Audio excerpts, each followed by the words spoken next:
Chris, any chance the Raptors can convince Kawhi to stay past this season? Only in the never say never sense, like anything can happen type of sense. So practically speaking, there's virtually no chance. But what I'm told, and if I'm Kawhi Leonard, I am ultra excited about this season. This is look at it as 1 year in the East. I can go dominate that conference. I can get this team to the finals. They won 59 games, and with me and Danny Green, we got better. We got better three-point shooting-wise. We got better defensively.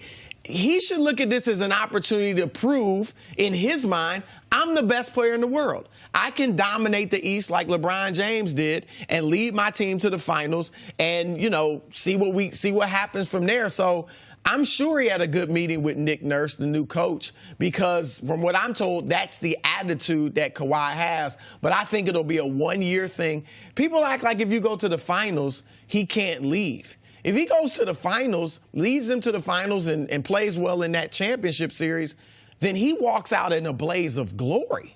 That's better than leaving when you go to the second round and out. So I still think L.A. is front and center in his mind, Lakers or maybe the Clippers.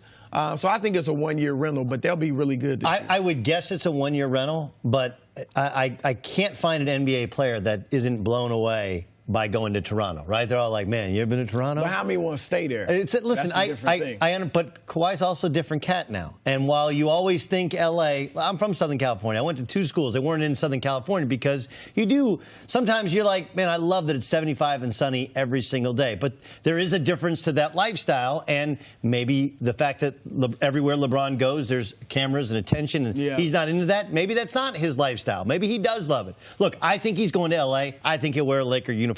The Lakers think he'll wear a Laker uniform. Most people in the NBA do. But I give it a better than you think chance because they did have the best record in the East. They are going to build around him, and they got a shot. They got an absolute shot. And it's instead of a recruiting visit, this is, hey, come play here for a year. Yeah. And if you don't want to stay, fine.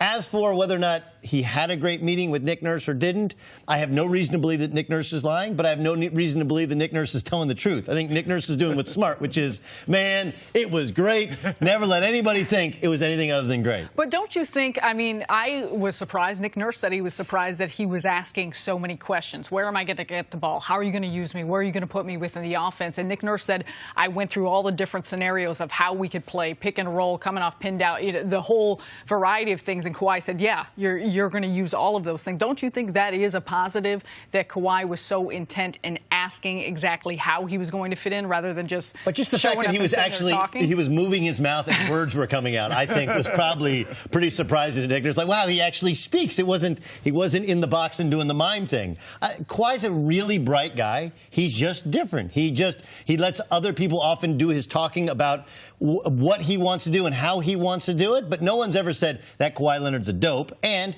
he knows at some point he has to take control of his career because you can't not play for a second season, play 9 games in 2 years, and if you want to get the most money possible in the best situation possible, the best way to do it is go out and play.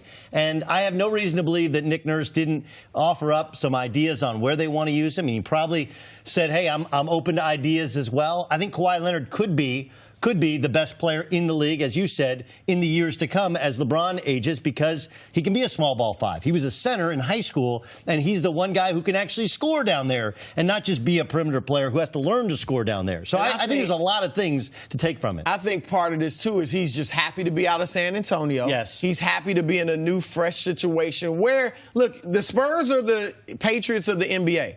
And everything is you do it this way. Now, Popovich is a coach who is versatile and will adjust his strategies, but it's still front office, head coach, we make the decisions. And now he's in Toronto where I'm sure they're catering to him. Yes. Look, like you said, where do you want the ball, how you want to do it? And he's into that, I'm sure. And that's one way they're going to recruit him like OKC did with Paul George. To your point, though, I agree with you. I'm not sure going to L.A. is the best thing for Kawhi. It's hard to be at home. It takes a special player to, be at home and not get distracted and all of that. But right now, in Kawhi's mind, L.A.'s where he wants to go. But I'm with you on it might be better off somewhere else. Are we at all overlooking the balance Nick Nurse is going to have? They revamped the offense last season, and it took a while for a guy like Kyle Lowry, DeMar DeRozan, but now he's gone, but to get adjusted, to not have the ball stick, not have. Is there a balance between appeasing Kawhi, making sure you're running things through Kawhi because he's the best player, and also making sure Kyle Lowry isn't just pushed to the side given the type of player he is and how he needs to have the ball as well? In all candor, you cover the East, far more than probably we even do in terms of seeing every game.